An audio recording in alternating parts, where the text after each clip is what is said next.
Tadi di dalam video profil Pak Lo Keng Hong, dinyatakan bahwa Bapak menjadi triliuner bukan dari hasil korupsi, bukan pula didapat dari warisan, melainkan berasal dari keluarga yang tidak mampu. Bisakah Pak Lo ceritakan sedikit mengenai masa lalu yang dijalani penuh dengan keprihatinan? Kalau saya dilahirkan miskin, itu bukan salah saya. Ya. Tapi kalau saya mati miskin, itu baru salah saya. Wah, ini filosofi dalam, Pak. Ya memang saya dilahirkan dari keluarga yang tidak punya. Saya lahir di Jakarta dan sampai saat ini tinggal di Jakarta sudah 62 tahun. Rumah saya 4 kali 10 meter. Temboknya dari kayu, ya, dari papan gitu. Rumahnya setengah meter di bawah jalan. Kalau saya tidur pun plafonnya nggak ada, langsung genteng. Ya. Kondisinya sangat memprihatin sekali. Ketika saya tamat SMA pun saya tidak punya uang untuk melanjutkan kuliah. Jadi saya harus bekerja menjadi seorang pegawai tata usaha di bank di Jalan Hayam Buruk. Jadi seorang pegawai tata usaha tentu saja gajinya sangat kecil ya, hanya disuruh-suruh. Saya disuruh fotokopi. Ketika saya fotokopi, tentu saya baca. Ya. Pekerjaan tiap hari disuruh fotokopi, saya baca, oh ini BPKB, ini faktur, ini sertifikat, ini IMB, ini gambar bangunan, ini akte jual beli, dan lain-lain. Jadi sampai sekarang kalau saya beli mobil, beli rumah, saya nggak pernah tanya orang. Saya udah tahu surat-suratnya seperti ini ketika saya dulu di fotokopi di bank. Ya. Kemudian saya ada uang, saya melanjutkan kuliah lagi. Saya kuliah di universitas swasta yang tidak punya kampus. Ya. Murah sekali. Saya ingat uang pangkalnya 50.000, uang kuliahnya 10.000 sebulan. Ya. Kuliah di universitas swasta yang tidak punya kampus ya. Karena memiliki kampus itu sangat mahal di Jakarta ya. Saya kuliah di seberang RSCM ya. Wah, itu tempat saya sekolah SMP, Pak. Di RSCM namanya PSKD itu kan. Iya, PSKD. Jadi kalau pagi, siang dipakai sekolah, SD, SMP, SMA, kalau malam dikontrak universitas dan saya kuliah di sana ya. Setelah saya selesai, namanya sarjana muda dulu, kemudian ada sarjana lengkap,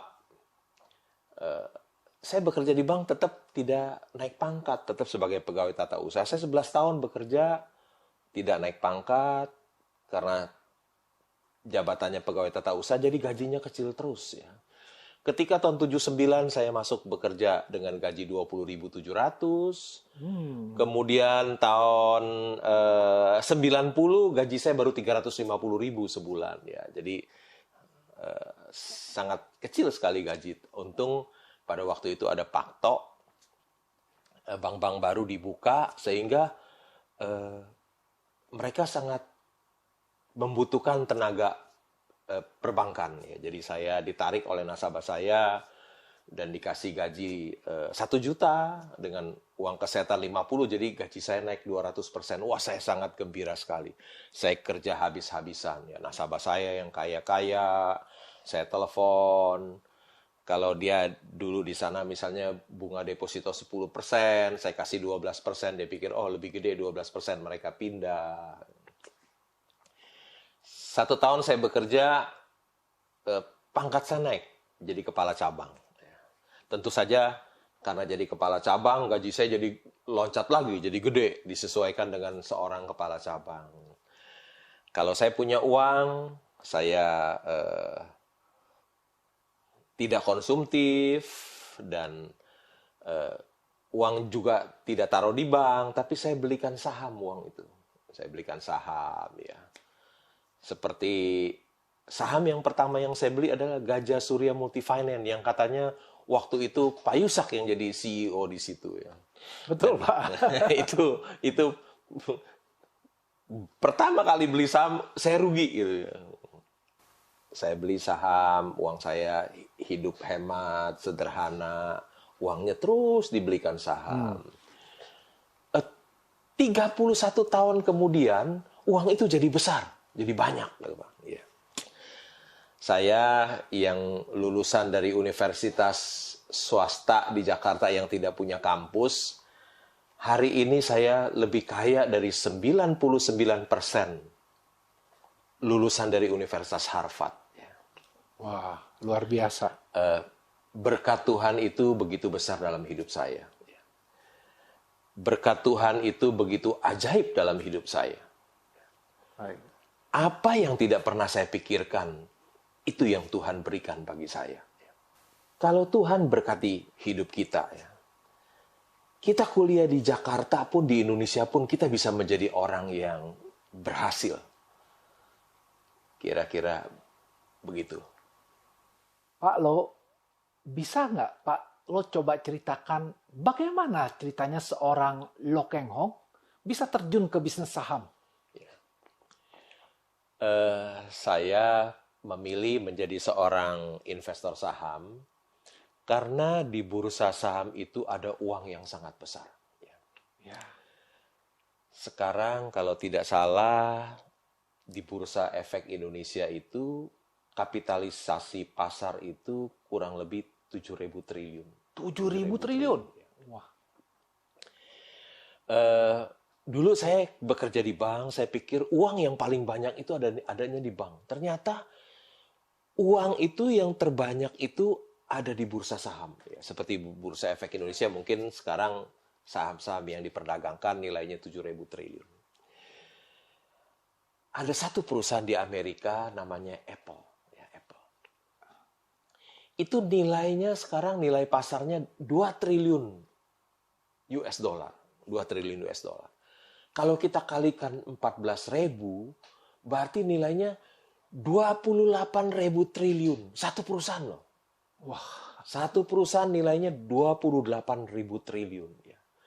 Belum di situ ada Microsoft, ada Google, ada Amazon, ada Berkshire Hathaway, ada JP Morgan, ada Bank of America, ada Citibank. Waduh, nilainya nggak kehitung berapa triliun dolar. Ya. Jadi menurut saya harta kekayaan yang ada di dunia ini yang terbesar adanya di bursa saham. Mengapa saya memilih menjadi seorang investor saham? Yang kedua, karena perusahaan publik itu menghasilkan produk dan jasa bagi hidup kita. Pagi-pagi misalnya kita bangun tidur, kita ke toilet. Toilet, begitu kita lihat toilet, mereknya Toto. Oh, itu produk dari perusahaan publik. Habis dari toilet, kita minum. Karena kalau kita tidak minum, kita bisa dehidrasi, kita minum aqua. Itu juga dulu perusahaan publik yang sekarang udah going private. Sekarang mungkin ada Cleo, ada Le Mineral. Ya. Habis kita minum, mungkin kita mandi, kita mandi dengan sabun Lux, ya. Kita sikat gigi dengan Pepsodent, kita cuci baju dengan Rinso, itu produk dari Unilever. Unilever, hampir seluruh keluarga di Indonesia pernah pakai produk dari Unilever ini. Setelah kita mandi, kita mungkin sarapan Indomie yang enak dan murah, yang sebungkus hanya 3.000, dengan satu telur 5.000 kita sudah sangat nikmat makan Indomie telur. Ya. Ketika kita, itu juga produk dari Indofood, perusahaan publik. Ketika kita sedang sarapan, kita nonton TV, kita nonton RCTI mungkin, kita bisa lihat banjir di Jawa, di Jakarta ada Jawa. Kita nggak usah pergi ke sana, kita cukup lihat dari TV.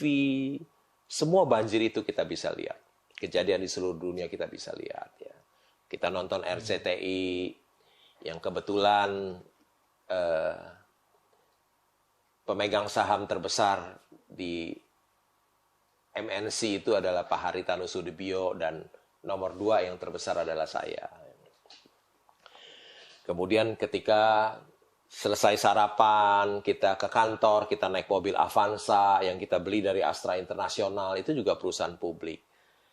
Kacanya dari mana? Oh, kacanya dari Asahi Mas, bisa dari Mulia, itu juga perusahaan publik. Bannya dari mana? Oh, bannya dari bisa dari Bridgestone, bisa dari Goodyear juga perusahaan publik, atau dari Gajah Tunggal. Ya. Gajah Tunggal juga perusahaan publik, pabrik ban terbesar di Asia Tenggara. Yang kebetulan pemegang saham nomor 3 terbesar di sana adalah saya sendiri. Ya. Kemudian kita masuk, kita ke kantor lewat tol, ada Jasa Marga, ada Citra Marga, Nusapala, itu juga perusahaan publik. Ya. Di 5 kilo dari rumah saya ada mall yang sangat bagus, namanya Central Park. Itu siapa punya? Itu juga punya Agung Podomoro Land. Itu juga milik perusahaan publik. Mall itu bagus, bukan promosi. Ya. Siapa kontraktornya? Kontraktornya Total Bangun Persada, itu juga perusahaan publik. Di dalam mall itu banyak bank, ada BCA, ada Bank Mandiri, ada Penin Bank, ada segala macam ada bank. Ya. Kemudian pada malam hari kita tidur, rumahnya kita beli di mana? Di Bumi Serpong Damai. Oh, itu juga perusahaan publik dari grup Sinarmas punya. Atau dari Gading Serpong. Gading Serpong juga ada Sumarekon di situ, perusahaan publik juga. Atau Lipo Karawaci, ya itu juga perusahaan publik juga. Jadi dari pagi kita bangun sampai kita tidur malam hari, kita pakai produk dan jasa dari perusahaan publik. Mengapa saya memilih menjadi seorang investor saham? Karena perusahaan publik itu banyak menciptakan lapangan pekerjaan. Ya. Makin banyak lapangan pekerjaan tercipta, makin sejahtera bangsa dan negara kita. Misalnya Astra Internasional, ada 200.000 lebih karyawannya saat ini. Jadi ada 200.000 lebih orang yang mendapatkan kesejahteraan dari Astra Internasional. Belum dia punya supplier, belum dia punya dealer, turutannya banyak sekali. Jadi semakin besar, semakin banyak, makin besar perusahaan publik, semakin besar Bursa Efek Indonesia, tentu semakin sejahtera bangsa dan negara kita. Kalau zaman dulu, yang disebut pahlawan itu adalah orang yang berani melawan penjajah Belanda. Tapi sekarang Belanda, kita sudah merdeka, tidak ada lagi Belanda. Kalau gitu siapa yang menjadi pahlawan? Menurut saya adalah orang yang bisa memberikan kesejahteraan kepada banyak orang. Ya. Itu adalah pahlawan pada saat ini. Jadi para pemilik perusahaan publik, para eksekutif, mereka adalah pahlawan-pahlawan pada saat ini. Dan mengapa saya memilih menjadi seorang investor saham yang keempat? Karena perusahaan publik itu adalah pembayar pajak yang besar. Contohnya, baru saya lihat, baru keluar laporan keuangan BCA, pajak yang dibayarkan itu 7 triliun. Ya. Pajak dipakai untuk pembangunan, untuk membantu rakyat miskin. Yang terakhir, mengapa saya memilih menjadi seorang investor saham di Bursa Efek Indonesia? Karena Bursa Efek Indonesia terbukti dalam jangka panjang memberikan imbal hasil yang terbesar di antara bursa sedunia. Dan saya beruntung saya ada di dalamnya. Kira-kira begitu Pak Yusak, mengapa saya memilih berinvestasi di pasar modal. Wah, ini jawaban yang sangat bagus sekali Pak. Dan memberikan inspirasi ya bagi mereka yang belum pernah mengenal dunia saham, maupun yang mereka yang menggelutinya dengan satu konsep pemikiran bahwa ini tidak lepas daripada kepentingan sosial ekonomi masyarakat, khususnya NKRI yang kita cintai ini. Pak Lo, sebagian orang menganggap bergelut di bidang saham adalah berjudi. Dan judi adalah dosa. Nah, bagaimana pendapat Pak Lo sendiri? Kalau saya membeli saham, menjadi pemilik perusahaan, kalau itu berdosa, bagaimana dengan pemegang saham yang lain, pemegang saham mayoritas yang lain? Apakah mereka juga dosanya lebih banyak dari saya? Bagaimana dengan para direksi, komisaris, manajer, dan seluruh karyawan? Mereka bekerja di satu perusahaan yang saya sebagai pemegang saham orang yang berdosa. Bagaimana dengan produknya? Seperti misalnya Indofood, yang produk Indofood itu dimakan oleh seluruh masyarakat Indonesia dari Sabang sampai Merauke, dari Myangas sampai Pulau Rote, bahkan di seluruh dunia produknya dimakan. Apakah mereka yang makan produk Indofood juga ikut berdosa? Saya rasa tidak. Ya, jadi kita membeli saham perusahaan itu bukan sesuatu yang berdosa, ya, tidak dosa. Di dalam Alkitab pun diajarkan tentang Tuhan mengajarkan tentang perumpamaan, tentang talenta. Ada yang diberikan 5, ada yang diberikan 2, dan diberikan 1. Dan mereka yang 5 bisa menghasilkan 5, yang 2 bisa menghasilkan 2 lagi. Jadi di dalam perumpamaan di Alkitab pun diajarkan untuk berinvestasi. Saudara-saudara sekalian, dari apa yang kita dengar tadi, jadi kita bisa simpulkan bahwa menggeluti saham itu bukanlah dosa, melainkan merupakan alternatif investasi dengan tujuan untuk mendapatkan hasil yang maksimal, yang pada saatnya harus dipertanggungjawabkan kepada Tuhan, karena harta itu berasal dari Tuhan yang telah dipercayakannya kepada kita. Seperti yang kita dengar dari perumpamaan tentang 3 orang yang diberikan 5 talenta, 2 talenta, dan 1 talenta tadi. Bisa nggak Pak Lo ceritakan bagaimana seorang Lo Keng Hong bisa dijuluki Warren Buffett Indonesia? Warren Buffett itu inspirasi saya. Saya tidak mau belajar kepada orang lain. Karena orang lain nggak ada yang terbukti berhasil menjadi seorang investor saham. Di dunia ini yang sudah terbukti menjadi investor saham itu hanya Warren Buffett. Yang lain nggak ada yang terbukti. Jadi ngapain saya belajar sama orang lain? Jadi saya selalu, semua buku tentang Warren Buffett saya baca. Ada yang saya baca 5 kali, mau saya ulang 6 kali. Semua, pokoknya begitu ketemu ke Gramedia, ada buku Warren Buffett, pasti saya beli. Ya. Jadi saya baca. Jadi, kalau saya lihat-lihat, bukan disengaja. Ada kemiripan. Hidup saya itu dengan Warren Buffett, hidup sederhana, hemat, seperti itu. Ada banyak kemiripan. Ya. Baik. Kalau saya tahun 2017 pernah menghadiri Berkshire Hathaway di Omaha, rapat pemegang saham perusahaannya Warren Buffett 2017. Pak Lo pernah mengatakan bahwa investasi di pasar modal adalah the best choice untuk menjadi kaya. Nah, dengan kondisi masyarakat di mana banyak orang yang hidupnya sangat terbatas, bahkan masih di bawah UMR, apakah orang-orang ini juga bisa berinvestasi saham untuk meningkatkan taraf hidup mereka? Pasti bisa. Ya, karena saya juga dulu kan mulainya dari gaji saya di bank sebagai seorang pegawai tata usaha, gaji saya juga UMR, Pak. Kira-kira bagaimana kiatnya menurut Pak Lo? Ya. Sederhana gitu, Pak. Saya bisa menjawab pertanyaan ini karena saya dulu juga kerja sebagai pegawai tata usaha 11 tahun, gajinya juga UMR. Jadi kalau saya bisa, tentu orang lain pun bisa. Ya, tapi jangan terlalu muluk-muluk untuk menjadi seorang Lo Keng Hong ya Pak ya. paling tidak memperbaiki taraf hidupnya udah jauh lebih baik. Sederhana Pak, saya kasih jalannya Pak, sederhana. Oke, baik. Kalau kita punya uang 1 juta rupiah, 1 juta rupiah,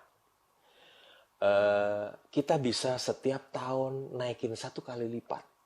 Setiap tahun naik 1 kali lipat. Jadi tahun pertama uang kita jadi 2 juta. Ya. Tahun kedua jadi 4 juta. Tahun ketiga jadi 8 juta, tahun keempat jadi 16 juta, tahun kelima jadi 32 juta, tahun keenam jadi 64 juta, tahun ketujuh jadi 124 juta ya Pak. 128. 128 juta. Ya. Tahun ke-8 jadi 256 juta. Betul. Tahun ke-9 jadi 512 juta. Ya, 512 juta. Tahun ke-10 jadi 1 miliar 24 juta. 24 juta. Kita punya uang 1 juta, kita pikirkan bagaimana setiap tahun naik 1 kali lipat. Ya, 10 tahun kemudian uang itu jadi 1 miliar, lebih sedikit. Ya. Kemudian kita tambah lagi 10 tahun. Kalau 1 juta jadi 1 miliar, berarti 1 miliar tambah 0,3 jadi 1 triliun. Jadi uang kita jangan anggap remeh uang 1 juta. Uang 1 juta itu kalau kita bisa setiap tahun bisa naik 1 kali lipat, jadi 2, 4, 8, 16, 32, 20 tahun kemudian, uang yang 1 juta itu bisa jadi 1 triliun. Uang 1 juta bisa jadi 1 triliun 20 tahun. Tentu bukan sekejap, tapi perlu waktu 20 tahun. Kira-kira. Dan nggak mungkin kalau taruh di bank juga, Pak. Mana mungkin bisa berapa kali lipat begitu? Sasarannya hanya di pasar modal gitu, Pak ya? Di saham. Harus kita usahakan, kita investasikan. Kalau kita taruh uang di bank, bukan hanya tidak meningkat, malah nilainya tambah turun, Pak. Kalau kita di bank. Dengan inflasi yang besar, sedangkan bunga di bank yang kecil, sebetulnya orang yang taruh uang di bank dengan inflasi yang besar dan bunga yang kecil, sebetulnya dia membuat diri dia miskin secara pelan-pelan. Sehingga meskipun saya sudah bekerja di bank 17 tahun, saya nggak pernah mau taruh uang di bank. Hanya sekedar untuk kebutuhan sehari-hari. Uang yang besar tidak saya mau taruh uang di bank. Tapi saya belikan saham karena saham is the best choice. Saham is the best choice. Tapi 99% masyarakat kita belum mempercayainya. Masyarakat kita lebih suka menaruh uangnya di bank atau dibelikan properti.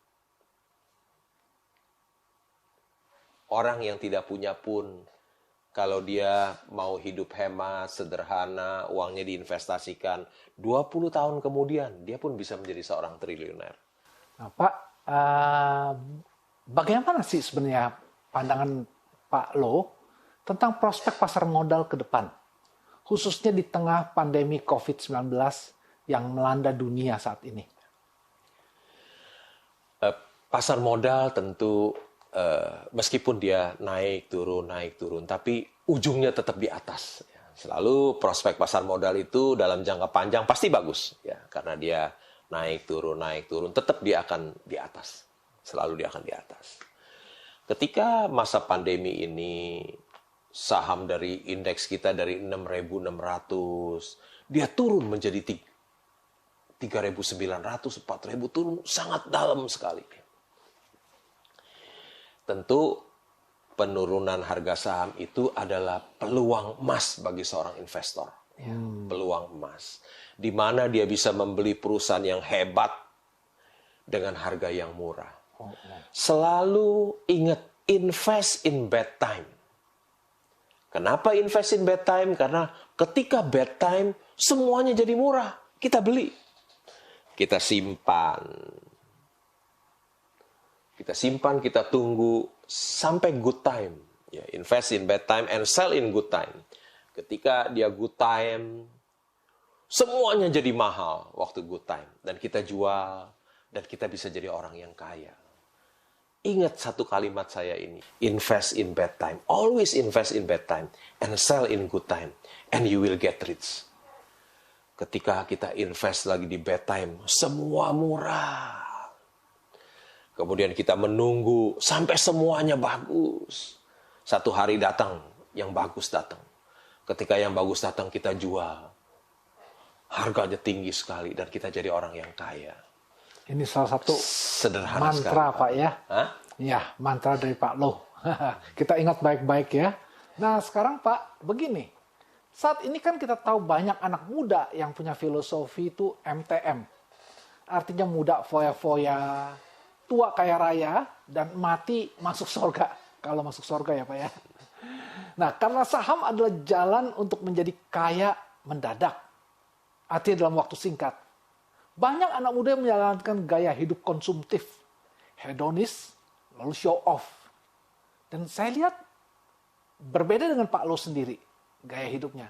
Bagaimana pendapat Pak Loh sendiri akan kecenderungan ini? Baik, saudara-saudara, sebelum Pak Loh menjawab pertanyaan ini, mari kita break sebentar sambil memperkenalkan apa dan siapa Yayasan Yaski ini yang menaungi Radio Heartline Network dan Yaski TV.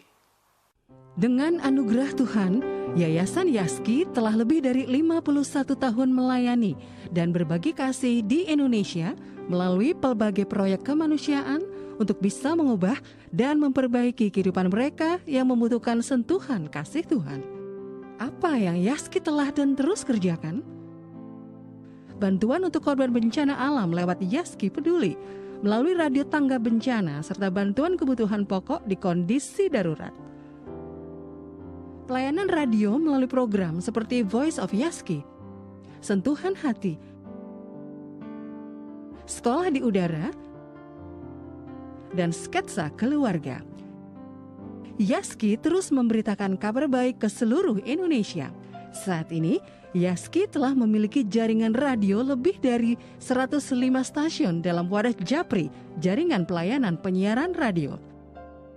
Membagikan lebih dari 53.000 radio dan audio box sebagai alternatif pemberitaan kabar baik untuk mereka yang tinggal di daerah pedalaman. Bantuan usaha dan pelatihan untuk 12.000 hamba Tuhan di pedalaman guna meningkatkan taraf hidup dan pelayanan mereka lewat budidaya ternak atau bercocok tanam. Bantuan beasiswa untuk 4.200 anak yang kurang beruntung sehingga membuka peluang bagi masa depan mereka. Yaski juga melayani anak-anak agar terhindar dari kekerasan fisik, pelecehan seksual, narkoba, dan ancaman lainnya. Masih banyak lagi pelayanan Yaski seperti memberikan pengobatan gratis, donor darah, membagikan paket sembako, kelas training atau seminar, pelayanan digital media, counseling center, dan lain sebagainya. Mari dukung dan doakan Yayasan Yaski agar terus menjadi berkat bagi sesama.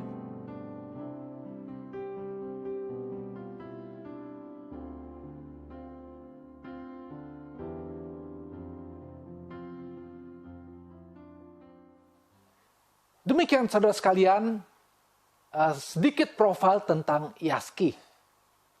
Nah, Pak Loh, kembali kepada pertanyaan yang sebelumnya. Bagaimana pendapat Pak Loh mengenai hal itu? Tadi Pak Yusak mengatakan muda foya-foya, tua kaya raya. Ya.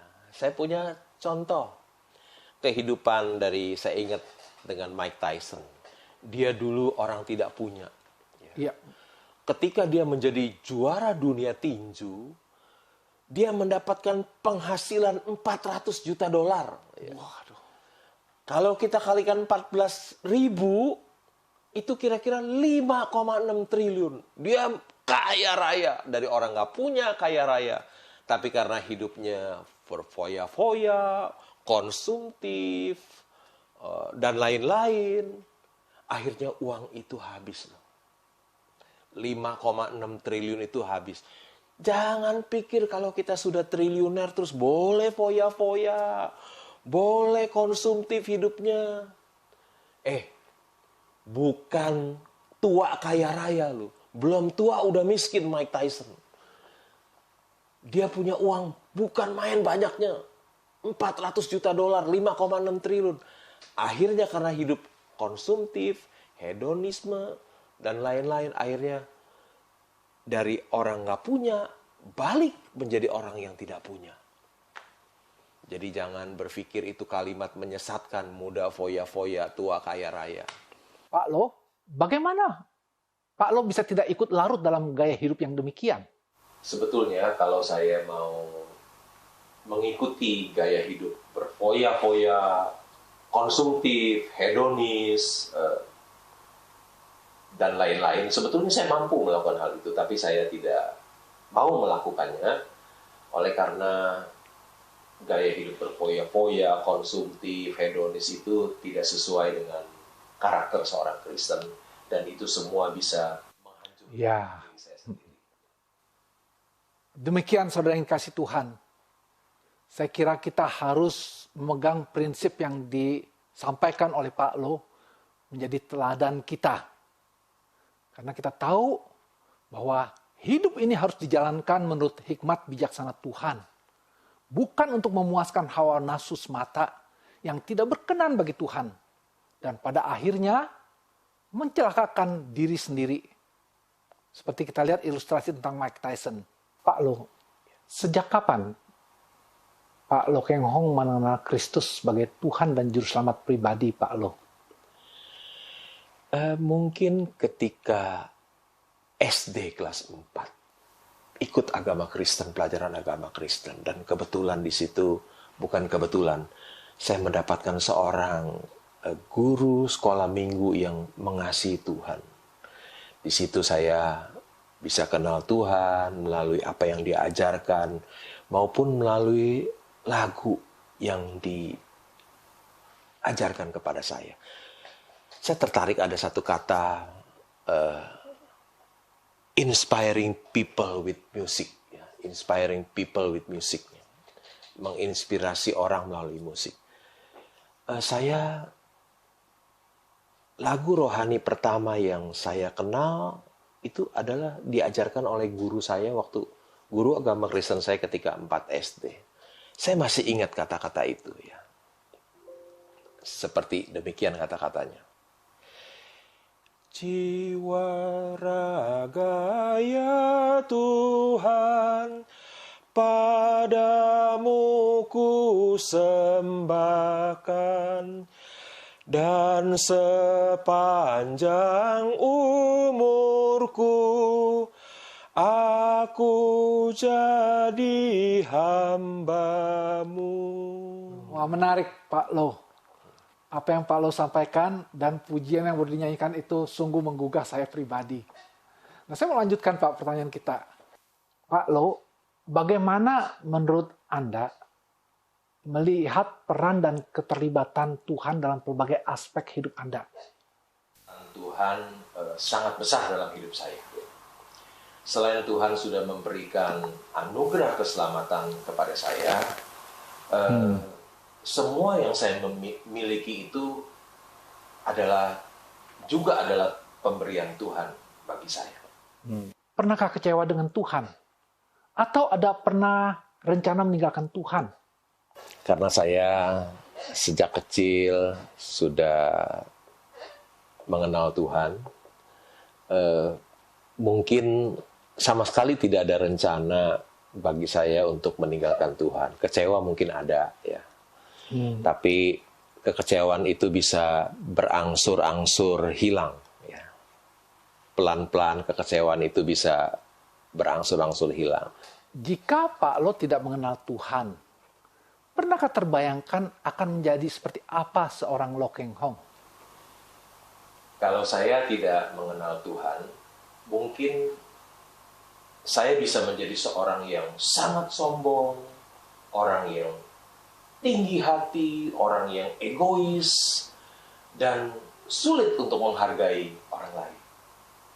Nah, Pak Lo, saat ini kan banyak hamba Tuhan setelah pensiun ataupun meninggal, keluarganya mengalami kesulitan secara ekonomi. Bagaimana nasihat Pak Lo bagi mereka? Apakah Pak Lo sendiri ada pengalaman praktis yang bisa dibagikan dari kasus di atas? Seorang hamba Tuhan yang pensiun, kemudian keluarganya mengalami kesulitan secara ekonomi, itu bukan dialami oleh seorang hamba Tuhan saja. Masyarakat umumnya seperti itu ya. Ketika dia masih bekerja, bisa mencari nafkah, dia tidak kekurangan, dia bisa menafkahi hidupnya. Tapi banyak orang, masyarakat yang tidak pernah mempersiapkan payung sebelum hujan. Dia lupa satu hari dia akan memasuki pensiun, dia tidak ada penghasilan lagi. Jadi sebetulnya kita harus mempersiapkan payung sebelum hujan. Sejak kita muda, kita sudah harus mempersiapkan payung itu. Sejak muda kita hidup hemat, hidup sederhana, ya. Uangnya kita investasikan supaya ketika kita masuk usia pensiun sudah tidak khawatir. Karena apa? Saya sudah mempersiapkan masa pensiun saya jauh ketika saya masih muda. Demikian Pak. Jadi sebelum seseorang pensiun dia harus jauh-jauh hari mempersiapkan payung sebelum hujan, mempersiapkan uang yang banyak untuk memasuki masa pensiun. Orang masyarakat suka lupa untuk hal itu. Satu hari ada teman SD saya. Teman SD, dia sudah cuci darah 12 tahun. Kakinya kena diabetes, sudah diamputasi, dan yang satunya lagi juga sudah mulai membusuk. Satu hari dia telepon saya, dia bilang, saya ada uang 500 juta. Uang 500 juta, saya baru jual rumah. Rumah saya di sebelah saya jual rumah, dapat 500 juta. Oh, boleh dibeliin saham apa ya? Wah, orang itu sangat percaya sekali sama saya, ya, teman SD ini. Saya bilang, udah, kamu beliin saham Indakiat deh. Langsung dia beliin. Dia nggak banyak tanya, Hong beliin cuma satu saham aja ya. Kenapa nggak 2 saham, 3 saham, atau 5 saham? Enggak. Saya bilang beli Indakiat, langsung dia beli Indakiat. Beli semua? Beli semua. Oh.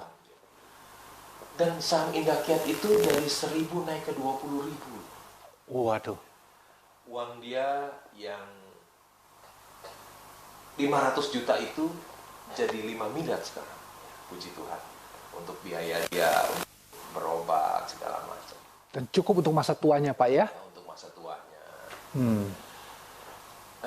Satu malam ada seorang pendeta datang ke rumah saya, dibawa oleh teman saya. Saya tidak mengenal beliau. Dia tanya, uang dana pensiun saya dikelola oleh yayasan gereja.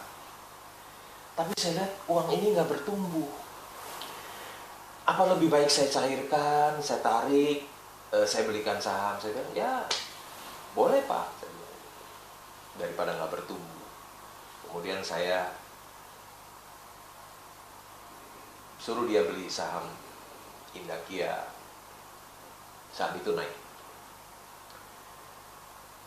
Kemudian saya dengar Pak Pendeta ini tulis surat ke gereja mengundurkan diri. Wah, saya bilang, kenapa Bapak mengundurkan diri? Saya mau melanjutkan kuliah. Di mana Pak? Di Los Angeles. Keren ya Pak Pendeta. Kenapa Bapak nggak minta beasiswa dari gereja? Oh, nggak bakalan dikasih Pak kalau minta melanjutkan kuliah di Los Angeles. Bapak mau kuliah di mana? Di Biola gitu. Biola. Oh, keren Pak. Dulu waktu Bapak tarik uang Bapak, berapa yang Bapak terima? 130 juta Pak. Sekarang uang Bapak ada berapa? Ada 1 miliar. Wah, puji Tuhan, lumayan. Demikian. Pak Lo, ngomong-ngomong, selain Tuhan Yesus yang menjadi tokoh utama dalam hidup kita, siapakah tokoh di dunia dan yang di Indonesia yang Anda kagumi? Saya sebagai seorang investor saham, tentu saja tokoh dunia yang saya kagumi adalah Warren Buffett. Beliau dengan hanya berinvestasi di bursa saham bisa menjadi orang terkaya di dunia. Mungkin kalau tidak ada beliau, Warren Buffett, mungkin saya tidak berani menjadi seorang investor saham karena nggak ada bayangan masa depan saya seperti apa. Tapi karena Warren Buffett ini bisa dari berinvestasi saham bisa menjadi orang terkaya di dunia, sehingga saya sangat yakin kalau dia bisa menjadi orang, saya pun bisa menjadi orang yang berhasil. Itu contoh nyata bagi saya sebagai seorang investor saham. Sedangkan tokoh di Indonesia yang saya kagumi tentu saja Pak William Surya Jaya. Dia adalah pendiri dari Astra International. Ya. Dia seorang pengusaha yang jujur, pengusaha yang berintegritas dan bertanggung jawab. Ketika dia sudah buktikan, ketika Bank Suma kesulitan, dia rela memberikan saham Astra Internationalnya untuk membayar kewajiban Bank Suma itu.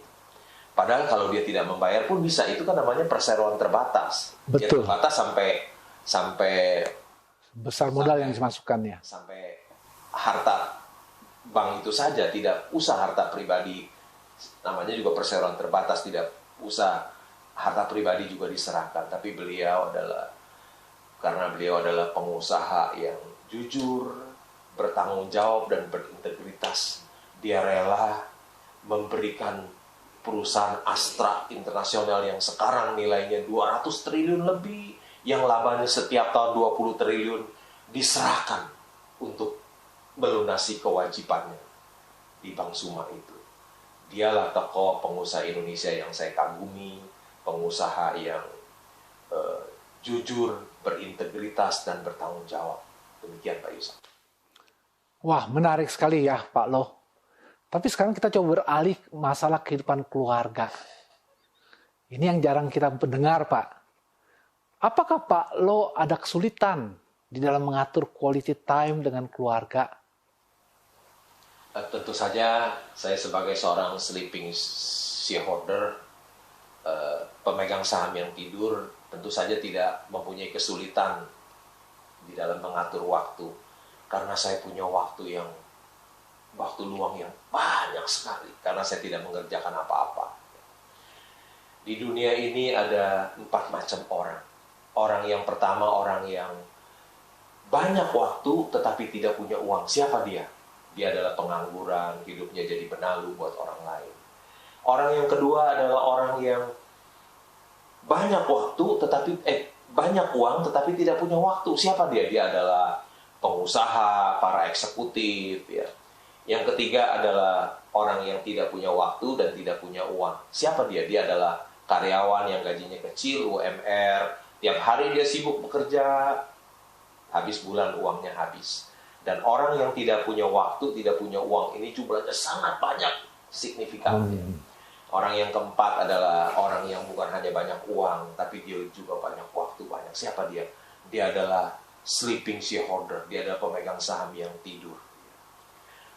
Ada pepatah mengatakan, time is money, waktu adalah uang. Itu pepatah yang keliru. Ya. Time is more valuable than money. Uang yang kita belanjakan bisa kita cari lagi, tapi waktu kita yang sudah berlalu tidak bisa kembali lagi. Alangkah berbahagianya seseorang yang kalau dia punya, bukan hanya punya banyak uang, tapi dia juga punya banyak waktu luang. Warren Buffett pernah berkata demikian. Dia punya uang 80 miliar dolar. Dia bilang, saya bisa beli rumah di mana saja saya bisa beli. Tapi ada satu hal yang saya tidak bisa beli, yaitu saya tidak bisa memberi waktu. Alangkah berbahagianya seseorang yang bukan hanya bisa punya banyak uang, tapi juga punya banyak waktu. Saya tidak pernah kesulitan di dalam mengatur waktu saya. Setiap hari saya 24 jam di rumah bersama dengan istri dan anak saya. Masyarakat sekarang di tengah pandemi ini melakukan WFH. Udah 1 tahun WFH. Mungkin 10 bulan. Tapi saya sudah WFH itu 25 tahun. Work from home sudah 25 tahun. Jadi saya punya waktu banyak dan tidak pernah kesulitan di dalam mengatur waktu saya bersama dengan istri dan anak-anak. Demikian, Pak Yusak. Ya, saudara-saudara sekalian, kita boleh belajar ya dari apa yang disampaikan oleh Pak Lo tadi. Cukup inspiratif. Dan Pak Lo menempatkan keluarga itu begitu penting di dalam hidupnya. Ya, walaupun sudah WFH selama 25 tahun lebih. Kita sudah dengarkan, sejak adanya coronavirus ini, banyak yang WFH, belum sampai setahun terjadi keretakan dalam rumah tangga. Terjadi salah pengertian. Tetapi Pak Lo di dalam kesibukan dia, walaupun sebagai sleeping shareholder, tetapi tetap bisa mengutamakan waktu bagi keluarga. Ya, luar biasa. Kemudian apa yang Bapak ajarkan terhadap anak-anak terkait kerohanian, karir, dan juga saham?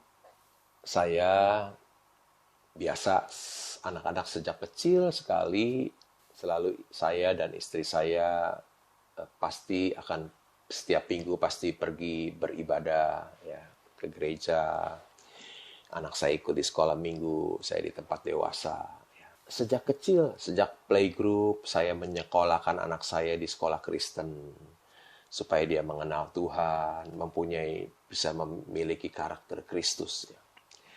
Anak saya pun namanya Lukas. Saya beri nama Lukas, artinya dia seorang yang menulis Injil Lukas. Yang kecil saya berikan nama Philip. Philip itu artinya Filipus. Saya ingin anak saya seperti Filipus, maka saya beri nama dia Philip. Di Alkitab ditulis Filipus, orang baik, penuh dengan Roh Kudus dan iman. Demikian saya sejak kecil dibawa ke gereja, disekolahkan di sekolah Kristen sampai dia SMA. Dan mengenai karir, tentu saja setiap orang mempunyai passion yang berbeda. Saya suka dengan investasi, sedangkan anak saya yang pertama itu suka dengan IT. Saya orang yang gaptek, tapi anak saya jago sekali soal IT. Dia mengerti soal data center, networking. Ya. Dan yang kedua, anak saya yang kedua, dia baru mungkin 15 Maret nanti, di wisuda di Universitas Indonesia di Fakultas Teknik jurusan otomotif, jurusan mesin ya. Sama-sama alumni seperti Pak Yusak dari Universitas Indonesia juga. Ya. Begitu, wah, Pak. luar biasa Pak. Bapak jadi seorang orang tua yang cukup berhasil ya untuk memimpin anak-anak ya. Berkat Tuhan, Pak. Ya. Tidak terlibat juga dengan gaya hedonis gitu Pak ya? Oh, tidak. Okay. Anak-anak saya mengikuti gaya hidup saya tetap hemat dan sederhana, Pak. Like father, like son. Saya lihat saat ini kan aset Bapak diperkirakan ada lebih dari 2 triliun, Pak. 2 triliun itu 2.000 juta atau berapa ya? 2.000 miliar, Pak. Waduh, 2.000 miliar. Wah. Pak Lo, apakah Bapak merasa cukup dengan apa yang Bapak miliki saat ini? Dan ada rencana berhenti main saham? Tentu saja uang itu lebih dari cukup, Pak, berlimpah-limpah buat saya. Apalagi gaya hidup saya sangat sederhana, ya, hidup hemat, sederhana, tidak foya-foya, ya. Pasti lebih tidak akan habis-habis uang itu karena gaya hidup saya yang sederhana. Bukan seperti Mike Tyson, kalau hidup saya seperti Mike Tyson habis, jadi bisa habis. Kapan saya rencana untuk pensiun, berhenti? Ya. Ternyata berinvestasi di Bursa Efek Indonesia itu tidak capek, ya, tidak capek. Kita beli dan tidur saja. Tahu-tahu kita bangun, kita jadi orang kaya. Lihatlah, Warren Buffett sekarang usia 90 tahun dia masih aktif Waduh. berinvestasi usia 90 tahun. Saya baru 62, masih terlalu muda ya untuk pensiun. Jadi berinvestasi saham itu sangat ringan sekali ya. Sangat ringan, tidak usah bekerja, hanya membeli, dan di situ ada eksekutif yang bekerja. Kita hanya sebagai pemegang jadi sleeping shareholder.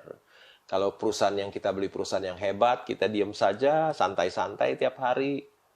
Mungkin saya akan menjadi seorang investor saham sampai akhir hidup saya. Tidak akan berhenti, dan baru berhenti ketika Tuhan panggil saya pulang. Kira-kira demikian, Pak Isa. Pak Lo, jika Pak Lo diberi umur sampai 80 tahun, mungkin 90 tahun, bahkan lebih, apakah yang akan Bapak lakukan di masa usia lanjut itu? Saya belum terpikir, Pak, mau melakukan apa-apa. Karena sekarang saya sudah 31 tahun menjadi seorang investor saham. Kalau Tuhan kasih saya umur panjang 80 sampai 90, mungkin saya tetap sebagai seorang investor saham. Karena sudah 31 tahun melakukan hal itu, dan itu yang terbaik menurut saya. Disuruh usaha yang lain pasti saya nggak bisa. Harus belajar dari nol lagi. Saya nggak bisa melakukan apa-apa, ya, melakukan hal yang lain. Kantor nggak punya, Bapak punya kantor, Yaski. Saya nggak punya kantor. Nggak punya pabrik, nggak punya. Pelanggan satu pun nggak punya. Follower satu pun nggak mau. Ya. Karyawan satu pun nggak punya. Sekretaris nggak punya. Staf keuangan nggak punya. Bos nggak punya. Partner nggak punya. Utang juga nggak punya lagi. Jadi saya nggak bisa melakukan hal lain. Yang saya bisa lakukan ya jadi sleeping shareholder. Jadi pemilik perusahaan publik habis beli, karena di situ ada eksekutif yang mengurus perusahaan itu. Jadi saya cukup tidur dan bersantai-santai setiap hari. Mungkin belum terfikir kalau Tuhan kasih saya umur panjang 89. Mungkin karena saya 31 tahun melakukan hal itu, mungkin akan berlanjut. Saudara-saudara sekalian, saya percaya setiap orang punya alasan di dalam menjalankan hidup yang Tuhan percayakan, sesuai dengan talentanya masing-masing. Demikian juga yang sudah kita dengar dari Pak Lo, bahwa dia akan terus menekuni bidang saham ini sepanjang hidupnya. Saya yakin ini karena dia percaya bahwa saham ini bisa menggerakkan roda perekonomian yang boleh menjadi berkat bagi orang banyak, menciptakan pelbagai lapangan kerja, dan pada akhirnya nama Tuhan bisa dimuliakan. Pak, di dalam 1 Korintus 4 ayat 7 tertulis demikian, Pak. Sebab siapakah yang menganggap engkau begitu penting? Dan apakah yang engkau punyai yang tidak engkau terima? Ini mengingatkan kita bahwa apapun yang kita miliki, baik pakaian, baik karir, baik keluarga, ataupun juga kekayaan, bahkan hidup kita pun itu ya kita terima dari Tuhan. Apakah Pak Lo mengaminkan hal ini? Saya mengaminkannya, Pak. Saya mengaminkannya. Lalu bagaimana Bapak mengekspresikan, merealisasikan apa yang Bapak aminkan ini? Misalnya saya dulu saya orang yang tidak punya. Bekerja sebagai seorang pegawai tata usaha selama 11 tahun tidak naik pangkat dari gaji 20.700 sampai ke 350.000. Ya. Sekarang Tuhan berkati hidup saya menjadi seorang triliuner.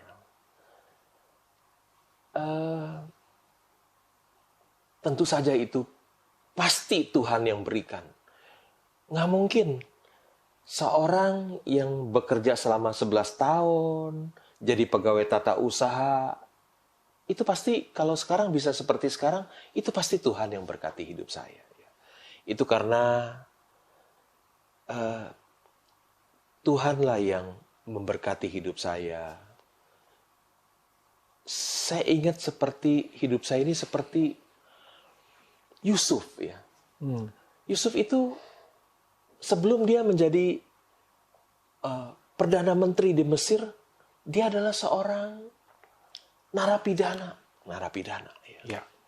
Ya karena Tuhan yang mengangkat dia, ada satu keajaiban yang luar biasa, seorang napi bisa menjadi Perdana Menteri seperti itu. Jadi semua yang saya miliki itu adalah berkat dan anugerah Tuhan dalam hidup saya, Pak Yusuf. Nah lalu Pak, dengan harta yang begitu banyak yang Tuhan anugerahkan, yang seperti Bapak aminkan tadi, apakah rencana Bapak ke depan? Pak, lo mau dikenang sebagai siapa nanti ke depan? Ya karena saya seorang investor saham, ya mungkin akan dikenang sebagai seorang investor saham. Hanya itu saja? Tapi tentu saja seorang investor saham yang punya reputasi yang baik, seorang investor saham yang terhormat, bukan seorang investor saham yang tipu sana, tipu sini, bukan seorang yang suka menipu orang lain, tapi seorang yang punya reputasi yang baik, ya, seorang yang investor saham yang terhormat, bukan seorang yang suka tipu sana, tipu sini. Uang saya yang begitu banyak, saya belum tahu akan mau diapakan ya, belum punya rencana untuk diapakan ya. Saya berdoa satu hari Tuhan memberikan kemurahan hati kepada saya agar uang itu bisa saya bagikan kepada orang yang tidak punya, kepada orang miskin, seperti Tuhan pernah katakan kepada orang muda yang kaya itu, bagikanlah hartamu kepada orang-orang yang miskin itu, maka kamu akan terima harta di sorga. Ya, saya berdoa kiranya Tuhan memberikan kemurahan hati kepada saya. Bapak udah memiliki dua-duanya sekarang Pak ya? Ya. Memiliki harta di sorga, hidup kekal, juga harta di dunia ya. Dan kiranya Tuhan mendengarkan apa yang menjadi kerinduan Pak Lo ya. Dan terwujud sesuai dengan waktu dan rencana Tuhan. Pak Lo, terakhir ini adalah, apakah pesan Pak Lo kepada mahasiswa, investor, maksudnya investor muda, pasangan suami istri, pengusaha yang menjadi sobat Yaski TV dan Heartline, serta mewakili seluruh pendengar yang menyimak siaran ini di 103 radio yang bergabung dalam Japri? Jadilah seorang yang cerdas finansial. Banyak orang pintar yang saya temukan, banyak orang yang pintar, tapi mereka tidak cerdas finansial. Pintar tapi tidak cerdas finansial. Jadilah seorang yang cerdas finansial, ya. Hidup hemat, sederhana, dan menjadi orang yang cerdas finansial. Tentu kita akan bisa menjadi seorang yang menjadi seorang yang hidupnya sejahtera. Hidupnya sejahtera. Demikian, Pak. Para sobat yang dikasih Tuhan, sampai di sini dulu perjumpaan kita di program Zumpa CEO. Dan terima kasih kepada Bapak Lo Keng Hong yang telah membagikan kiat-kiatnya di dalam mengenai saham, tapi khususnya juga bagaimana gaya hidup dan boleh menjadi berkat melalui program Zumpa CEO ini, yaitu Christ Executive Officer. Saya, Pendeta Yusak Wijaya, bersama seluruh tim Yaski TV dan Heartline, juga berterima kasih atas kesediaan Anda semua yang telah menyaksikan acara ini. Kami doakan agar Anda semua tetap dalam perlindungan Tuhan. Dan di tengah pandemi COVID-19 ini, bagaimanapun keadaan kita, baik sehat, sakit, ataupun mengalami banyak pergumulan lainnya, biarlah kita semua tidak kehilangan sukacita dan terus berharap kepada Tuhan sebagai sumber kekuatan, pertolongan, dan penghiburan satu-satunya dalam hidup kita. Tuhan memberkati. Sampai